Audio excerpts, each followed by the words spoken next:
In episode 38, we're about to meet the baddest mercenary of all time, the Demolisher. So the story begins at Cat's lair.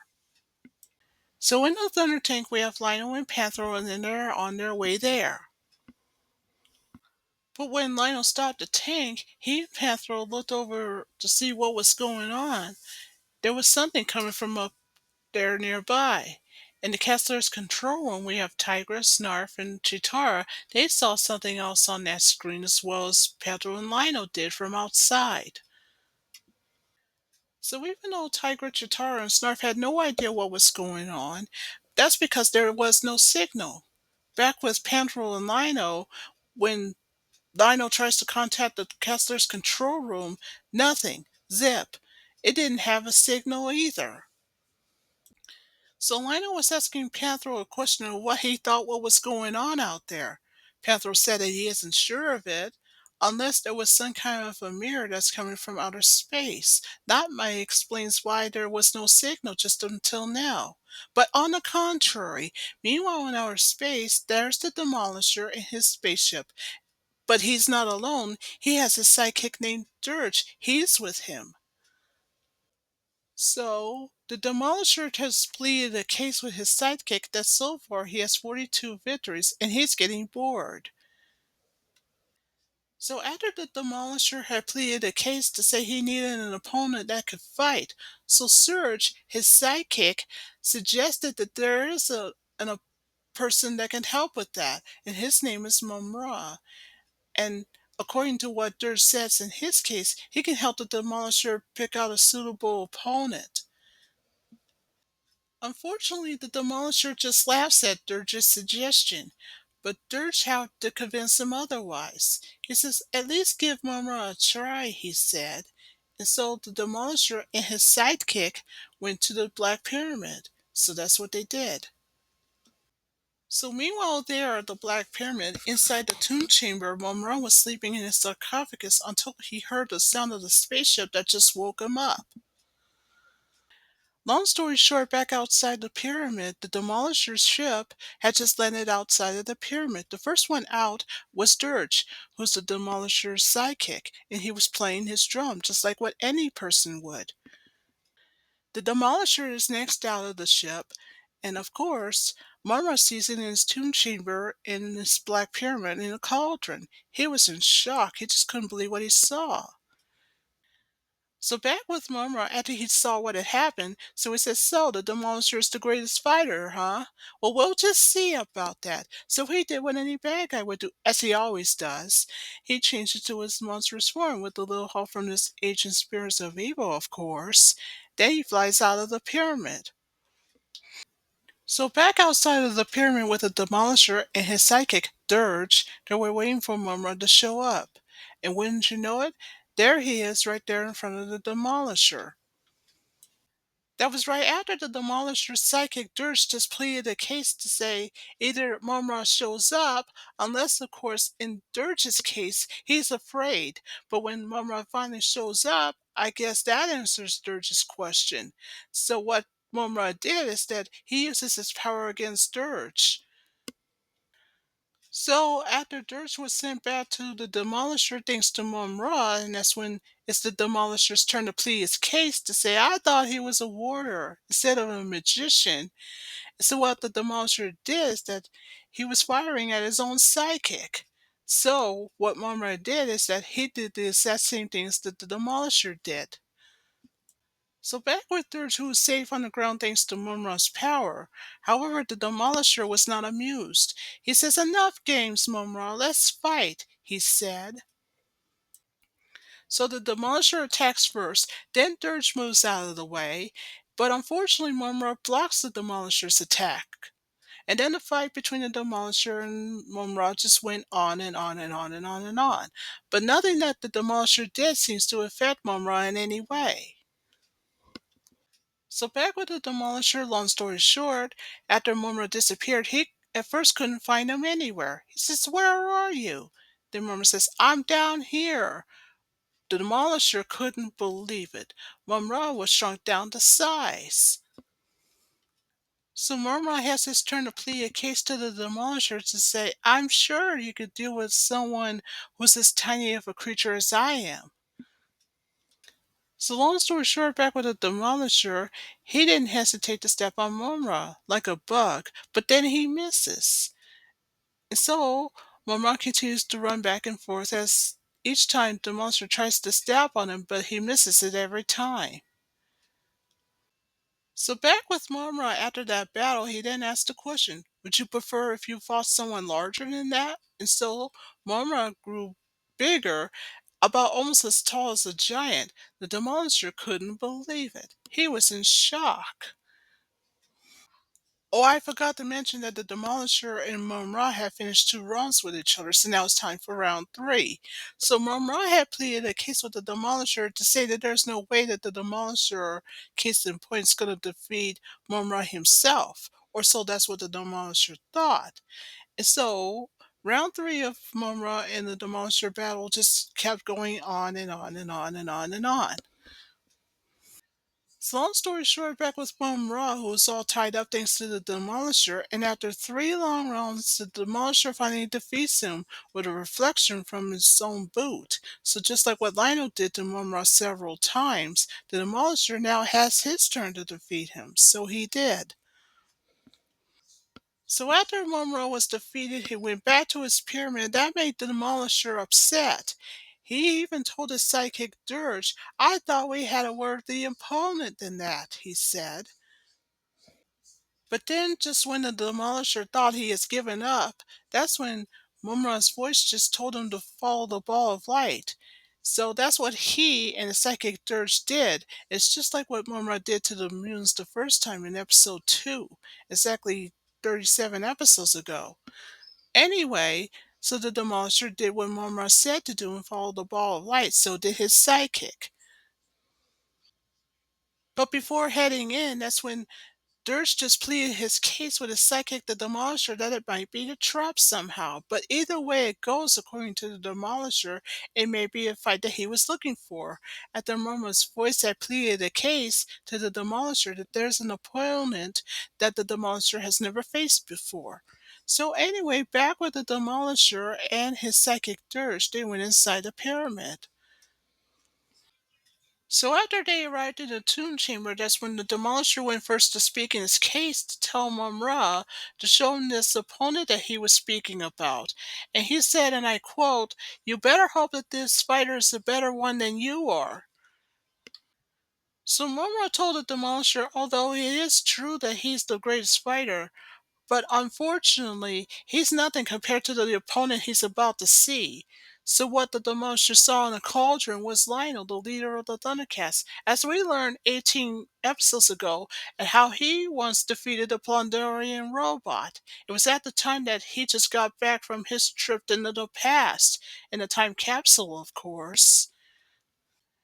After the Demolisher saw what had happened, that's when he asked Momo a question. Is this the best you can show me? Wait a minute, Mumra said. You cannot underestimate this opponent, he said. So long story short, after the Demolisher saw for himself what Lionel can do, and so did his sidekick. So what the Demolisher wanted to know from Mumra, what's the name of this young man? Why, his name is Lionel, Mumra said, and he's the leader of the Thundercats. However, after hearing this, the Demolisher just laughs at it and scoffs at it.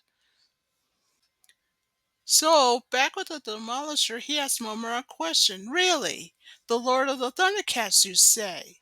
But after he just scoffs at Mumra's claims, he then says, you're wasting my time, and he was about to leave, and so did his psychic. But then Mumra had pleaded a case to ask a question. You're not afraid, are you? However, the Demolisher just laughs at Mumra. Then he said, afraid? I don't know the meaning of the word.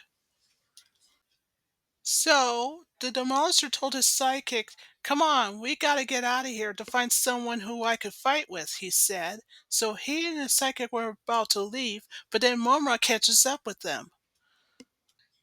So Momra started to plead his case to the Demolisher to say, I think you're afraid. Get out of my way, the Demolisher said. Admit it, you've lost your courage, he said.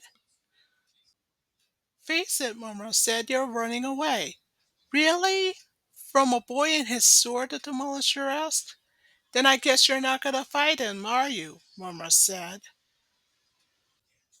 So after Momo had convinced the Demolisher otherwise, that's when the Demolisher says, where's that boy at? Where's his toy sword? Let me have him. I'll destroy him, he said. So after the Demolisher and his sidekick had left the Black Pyramid, they showed up in front of Lionel and Snarf. They just couldn't believe what had happened. So both Lionel and Snarf are now face to face with the Demolisher and his sidekick. So after both the Demolisher and his sidekick had landed on the ground, that's when the Demolisher has told Lionel to fight him. Say what? Lionel said.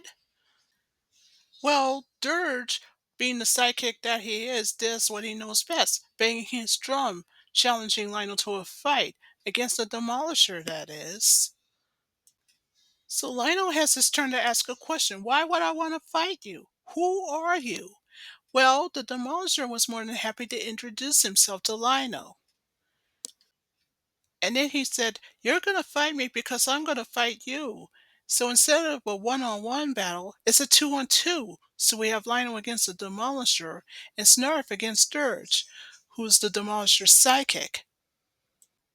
But before that can happen, Lionel was disarmed at the moment because of the grounder that the Demolisher used. He then pleaded his case to say, as the saying goes, a boy and a sword is soon parted. So Snarf meanwhile tries to get Lionel's sword, but the Demolisher wouldn't allow it. Then Dirge shows up to tell Snarf, you stay out of this, or he'll finish you too, he said. So back with Snarf, thanks to him using his tail, he knocks over Dirge. Long story short, back with Lionel, he demanded to know from the Demolisher, why am I fighting you? I haven't done anything, and etc. Well, the Demolisher has his turn to plead his case to Lionel that the reason why he's fighting at all is if Lionel had ever existed. So, his battle began with Lionel. In the meantime, Snarf begins his battle with Dirge, who's the Demolisher's sidekick. So long story short, thanks to Lionel using his claw shield, he calls for his sword, just like what any good guy would do. And so, the sword went in his hand, and thanks to Lionel's sword power, it destroyed the monster's belt buckle. So that's interesting. So, long story short, back with the Demolisher, who was unarmed at the moment, that's when he told Lionel this case that there's nothing better than a good fight. However, when Lionel asked him why, of course, the Demolisher was more than happy to answer that. So the Demolisher pleads his case to Lionel that if he doesn't fight the Demolisher, he'll never conquer, and vice versa, and etc. Long story short, before the Demolisher has another battle with Lionel, he pleaded his case to insult him. Then, long story short, the Demolisher just told Lionel that what he just did moments ago was an oldest trick. Well, not exactly. Then Lionel decides to throw some dirt at the Demolisher. So long story short, back with Lionel, things didn't look so good for him since he's now all tied up thanks to the Demolisher. So the Demolisher went first to speak in his case to tell Lionel to give up and maybe he'll spare him. But Lionel then has his turn to plead his case to say that the Thundercats will never surrender no matter what. Then the Demolisher has his turn to plead a case to Lionel to say, then you'll be destroyed for this, he said. So after the Demolisher, long story short, had pleaded his case that he won, and of course Lionel asked the question of, so what about it, and etc. So the Demolisher answers Lionel's question to say that he will know about it. So, who's gonna be fighting next? Lionel asked. So what Lionel wanted to know from the Demolisher is he gonna fight for the rest of his life and without a cause? Well, to answer that, he said yes. Forever. So long story short, things looked hopeless for Lionel, and then the Demolisher then pleads his case to Lionel to say it's useless to struggle because your time is about to come in a minute, he said. So long story short, back with Lionel, he did what any good guy would do. He uses the amount of his strength as he can get, and he broke the binds. Well, back with Lionel, now that he's broken free, he knocked over Dirge, who's the Demolisher's psychic. Then he looks at the Demolisher, then pleads his case to say he's not finished yet. Well, the Demolisher has his turn to plead his case to Lionel to say he's not done yet either. So long story short, after that battle with Lionel and Snarf, that's when he calls for his spaceship. That's the exact same spaceship from outer space since the beginning of the episode. So the Demolisher told Lionel, I have to admit, you're tougher than I thought. But you can just rest assured, the Demolisher says, you're still no match for me, he said. So, back with the Demolisher's ship, it started attacking both Lionel and Snarf. But luckily for Lionel and Snarf, it ran over to the pile of rocks and then they hide, dodging the ship's attack. So long story short, back with Lionel, he did what any good guy would do, use his sword power on the ship. And so when he did that, the ship started to go after the Demolisher instead. When the Demolisher saw it, he was in shock. He tries to get the ship back in control, but no such luck. So long story short, back with the Demolisher, after trying no such luck to control his ship, and so when the ship goes to attack him instead, he runs off. Back with the Demolisher, he tries to get away from the ship's attack, his own ship, that is.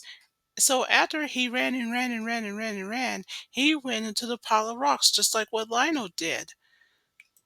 So after the Demolisher had survived his own ship's attack, he told Lionel, perhaps I underestimated you, but this is the end, he said. Long story short, back with the Demolisher, he thought he had Lionel, or so he thought.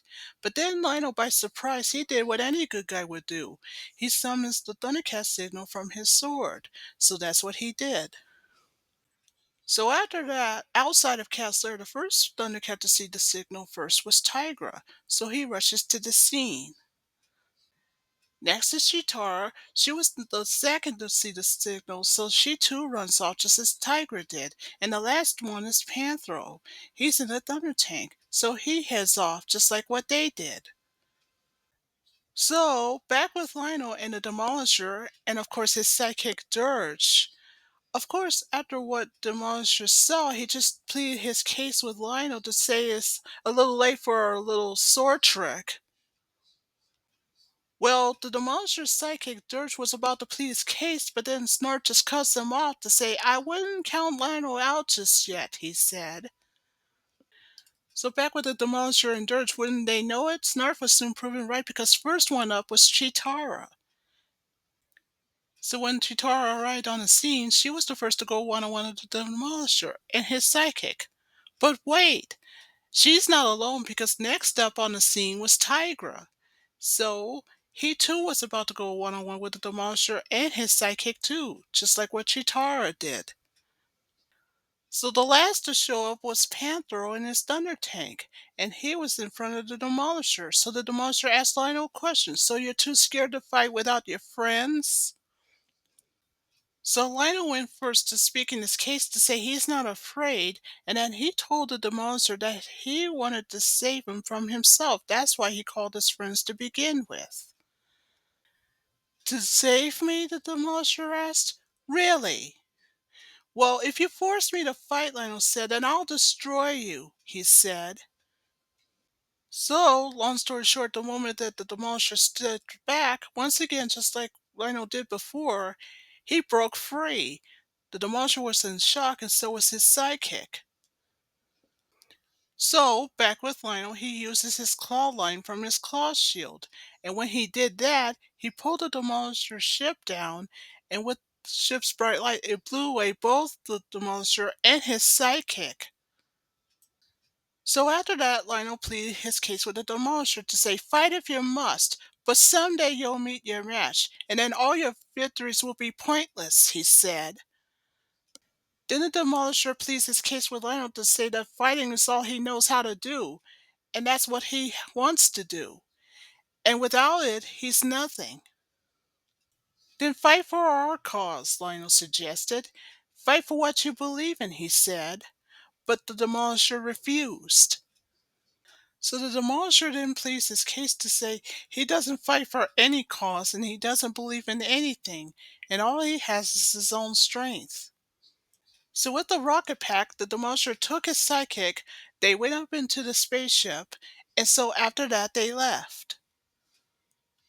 So after the spaceship left, that's when Lionel pleaded his case to say that his only regret is that he had wished he had fought with the Thundercats for the code of truth, justice, honor, and loyalty. Oh, you're probably wondering, where does Snarf go? Well, luckily for him, he got the drum that Dirge left behind. So he has the cheerleading to do on his own with Lionel, the leader of the Thundercats. Well, I guess you could say that the Thundercats are not exactly amused with it, but they did learn their lesson that it's better to have a cause that they can fight and they can believe in. And that is something they can agree with. So that ends episode 38.